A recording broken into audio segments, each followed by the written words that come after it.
నమస్తే, welcome to Aadya media. నేను మీ స్వర్ణ. ప్రస్తుతం మనతో పాటు ఉన్నారు పొలిటికల్ అనలిస్ట్ అడిసిమిల్లి శ్రీనివాసరావు గారు. నమస్తే అండి. శ్రీనివాసరావు గారు, ఏదైతే వివేకానంద మర్డర్ కేసు తిరగ తోడుతున్నారో భాస్కర్ రెడ్డిని రిమాండ్కి తరలించారు. ఇక అవినాష్ రెడ్డిని కూడా అరెస్టు చేయక తప్పదు అనుకున్నారు, కానీ లాస్ట్ మినిట్లో బయటపడ్డారు. ఆయన ఏం చెప్తారు మీరు? లాస్ట్ మినిట్లో ఏం బయటపడ్డాడు? ఆయన వదిలేలేదే నేమని. ఇక్కడ అవినాష్ రెడ్డి గారికి నిన్న అరెస్ట్ అవ్వకుండా కొంచెం ఉపశమనం దొరికింది. 5-6 రోజులు విచారణకి వెళ్ళమని. 5-6 రోజులు కూడా ఇంటికాడ కూర్చోమని ఏం చెప్పలేదు. 5-6 రోజులు విచారణకి వెళ్ళమన్నారు. ఆ భాస్కర్ రెడ్డి, ఆ ఉదయ్ కుమార్ రెడ్డి ముగ్గురిని కలిపి విచారణ చేస్తారు. అది ఇంకా వాళ్ళకి వెసులుబాటు రకంగా. అయితే ఇక్కడ మనం ఆలోచించాల్సింది ఏంటంటే, సామాన్య ప్రజలకు వచ్చి డౌట్ ఏంటంటే, వీళ్ళ వైపు ఉన్న కేసులు, ఆరోపణలు, కేసులు ఫైల్ అయినాయి. 302, 120B, రెడ్ విత్ ఇలాగే ఉన్నాయి. వాటికి అసలు బెయిల్ ఇవ్వరు. అటువంటి కేసుల్లో కోర్టు ఎలా యాక్సెప్ట్ చేసింది అనేటువంటిది అందరికీ ధర్మ సందేహం ఉంది. ఎట్లా ఎలాగో జరుగుతుంది అనేటువంటి ఒక ధర్మ సందేహం ఉంది. ఏంటంటే, మామూలుగా ఏదైనా కేసు మీద మీరు వెళ్ళారనుకోండి, జడ్జి గారు అలా చూసి అలా 14 రోజులు రిమాండ్ వేస్తాడు. అవును. ఈ మధ్యకాలంలో కొంచెం ఈ జగన్మోహన్ రెడ్డి గారు పుణ్యమా అప్పుడు అందరికీ కూడా బెయిల్ ఎలాగ వస్తుంది, ఇది ఏ కేసు ఏంటి అని వందల వేల కేసులు పొలోమని అందరిమే పెట్టేయడం వల్ల ఓ రకంగా అందరికీ నాలెడ్జ్ వచ్చేసింది. కాబట్టి వీళ్ళ మీద ఉన్న కేసులకి మామూలుగా రౌడీ షీట్ ఓపెన్ చేయాలి. మినిమమ్ 60 days లోపల బెయిల్ రాదు. మరి అటువంటిది ఎలా వెసులుబాటు ఇచ్చారనేటువంటిది ఒక సందేహం ఉంది అందరికీ. ఇప్పుడు అంతే కదా, ఎందుకంటే స్ట్రక్చర్ అంతా మా దగ్గర ఉంది అని చెప్తున్నారు. ఒకవేళ వాళ్ళు బయట తిరిగితే కనుక వాళ్ళని ఇన్ఫ్లుయెన్స్ చేసే అవకాశాలు కూడా ఉన్నాయని కూడా తెలుసు. ఆయన ఎందుకు వదులుతున్నారు? ఇన్ఫ్లుయెన్స్ చేస్తున్నారు, రకరకాలుగా మా ప్రయత్నాలు చేస్తున్నారు. ఇంకోటి ఏంటంటే, ఆల్రెడీ సిబిఐ ఒకళ్ళు అప్రూవర్గా మారారు. వాళ్ళ వాంగ్మూలం నమోదు చేశారు. ఈ కేసులో వీళ్ళ పాత్ర ఏంటనేటువంటిది ఎస్టాబ్లిష్ చేశారు. అఫిడవిట్ దాఖలు చేసి ఛార్జ్ షీట్ వేసి కోర్టులో పెట్టారు. వీళ్ళు అరెస్ట్ చేస్తున్నాం రేపో మాపో అని చెప్పారు ఆల్రెడీ. గతంలో ఒక 10-20 రోజుల క్రితం తెలంగాణ హైకోర్టు మీరు మీ పదాలు మీ దర్యాప్తులు మేము జోక్యం చేసుకుని మీ పని మీరు చేసుకుంటున్నారు. అక్కడ సిబిఐ కొంచెం లేట్ చేసింది. అది ఎందుకు లేట్ చేసింది, ఎవరు చేయమన్నారు, అదొక సందేహం. నిన్న కూడా భాస్కర్ రెడ్డి గారిని అరెస్ట్ చేసిన తర్వాత మన్నాడు అతను కోర్టులో పిటిషన్ వేసుకునే దాకా టైం ఎందుకు ఇచ్చారు మీరు? ఇక్కడ కోర్టుల కంటే కూడా సిబిఐ పాత్ర మీద కూడా అనుమానాలు ఉన్నాయి అందరికీ. వాళ్ళు మా పని మేము చేస్తాం, మీరు పిటిషన్లు వేసుకోవడానికి ఛాన్స్ ఇస్తాం, మీ పని మీరు చేసుకోండి అనేటువంటిది ఏమైనా చేశారా? వాళ్ళు అవకాశాలు ఇచ్చారా? ఇప్పుడు చాలామందికి అనుమానాలు ఏంటంటే, ఇది అనుమానాలే, అందరి మీద అనుమానం, న్యాయ వ్యవస్థ మీద కూడా అనుమానం పడుతున్నారు. అది ఆ స్థాయికి రాకూడదు. సిచ్యువేషన్స్ వచ్చేసాయి, మరి అలా వచ్చేసింది. ఇప్పుడు న్యాయ వ్యవస్థ మీద అందరికి ఆశ ఉంది, అక్కడ కూడా అనుమానం రాకూడదు. వచ్చిందంటే చాలా ఉపద్రవం ఇది. ఇక్కడ సిబిఐ పాత్ర మీద వాళ్ళని గట్టిగా అనలేకుండా వాళ్ళు చాలా తెలివిగా వ్యవహరిస్తున్నారు.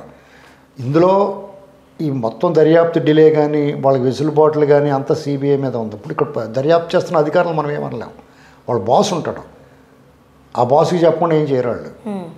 ఆ బాస్ని పైన ఉన్న వాళ్ళిద్దరూ మేనేజ్ చేస్తూ ఉంటారు అని చెప్తారు. ఈ లోపల గవలాట తెచ్చారు. గవల వేసుకుని మేము పూజ చేయించుకున్నాం, జాతకాలు అవి చెప్పించుకుంటున్నాం అన్నారు. ఆ గవల ఏ వేసాడో తెలదాం. ఆ 25వ తారీఖు దాకా పడిందో ఏటో, జాతక 25వ తారీఖు దాకా మీకు ఉపశమనం అవుతుందని 6-5 గంటలు 5 గంటలు కూర్చొని పూజలు చేసాడంటే మామూలు పూజ, సత్యనారాయణ వ్రతం లేకపోతే మీరు వరలక్ష్మి వ్రతం, వినాయక చవితి పూజ ఎంతసేపు చేస్తారు? బ్యాగ్ పూజ చేస్తే గంటన్నరలో అయిపోతాయి. చాలా పెద్ద పూజలు, అందులో 2-3 కథలు కూడా చదువుతారు. కానీ 6 గంటల పూజ అంటే డెఫినెట్గా క్షుద్ర పూజలు అయితేనే అలా ఉంటాయి అంతసేపు. మరి ఏం పూజలు చేసాడో తెలదో. ఆయన పూజలు చేస్తాను తెచ్చుకున్నాం, నీకు పూజలు చేస్తాను స్పెషల్ హెలికాప్టర్ స్పెషల్ ఫ్లైట్ వేసి తెచ్చుకుని అంత వీళ్ళు ఎవరు నమ్ముతారు? జగన్మోహన్ రెడ్డి గారు అసలు నమ్మరు కదా. ఆయన అన్య మతస్థుడు కదా. ఆయన మతంలో ఆయన క్రైస్తవం తీసుకున్నాడు. ఆ క్రైస్తవ ప్రభువుని నమ్ముతాడు. ఆయన వ్యాపారం అయింది. ప్రభువుని నమ్మేవాళ్ళు ఒకటే నమ్మకం. బైబిల్లో ₹1 కాసు పెడతారు అలాగ కళ్ళు మూసుకుని ఓ పేజీలో. ఆ పుస్తకం తెరవగానే అక్కడ ఏ వాక్యం కనపడద్దో దాన్ని నమ్ముతారు. చాలామంది సెంటిమెంట్. నేను కూడా 2-3 సార్లు ట్రై చేశాను. నిజంగా అదేదో విచిత్రంగా మిరాకిల్ కింద అదేదో నిజం అన్నట్టే ఉంటుంది. కాబట్టి ఎవరి మత విశ్వాసాలని కించపరచక్కర్లేదు.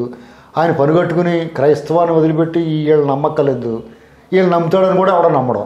ఇలాంటివి ఏదో చేయడానికే పిలిపించారంట. కానీ ప్రస్తుతానికి స్వాములారా దీవించండి అంటున్నారు కదా. అతను ఆ విజయ్ కుమార్ అన్న మంత్రగాడు ఎవరిని మేనేజ్ చేయడో ఏం చేయడో తెలదు, కానీ మొత్తం మీద సిబిఐ వాళ్ళే జైకి వెళ్తాడు. ఎవడన్నా కోర్టుని ఎవడ చేయడండి, జడ్జీలను గట్టా మేనేజ్ చేయడం కుదరదు, వాళ్ళకి భయం వేస్తూ ఉంటుంది.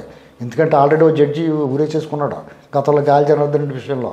ఇలాంటి అందులో కూడా ఇతను ఉన్నాడు అంటారు విజయ్ కుమార్ అన్న కూడా. కాబట్టి వాళ్ళు ఏమి ఇలాంటి వాళ్ళ దగ్గర రానివ్వరు. కానీ ఏం జరుగుద్దంటే ఆ బెంచ్లు మార్చడం కేసు, లేకపోతే రిజిస్ట్రారో లేకపోతే ఎక్కడో ఎవరు ఉంటారు కొంతమంది, వాళ్ళు ఏదైనా కొంచెం అటు ఇటు చేస్తారు. ఇప్పుడు కేసు దొంతర కింద పెడతారా కేసు, మనం బేగెళ్ళిపోవాలన్నా ముస్తాకేనో చూడరా బాబు బేగెళ్ళిపోవాలన్నాం అనుకో, అది తీసి ఫైన్ పెడతారు. ఆ జడ్జి గారు చూసి 14వ తారీఖు వాయిదా వేసామంటారు.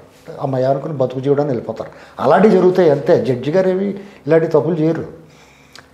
కానీ ఇక్కడ 302 ఉన్నదానికి బెయిల్ ఇవ్వరు కదా, ఇక్కడ ఎందుకు ఈయనకి అవకాశం ఇచ్చారు అనేటువంటి దానికి ప్రజలకి ఎటర్ ఇది ఒక చర్చ జరుగుతుంది.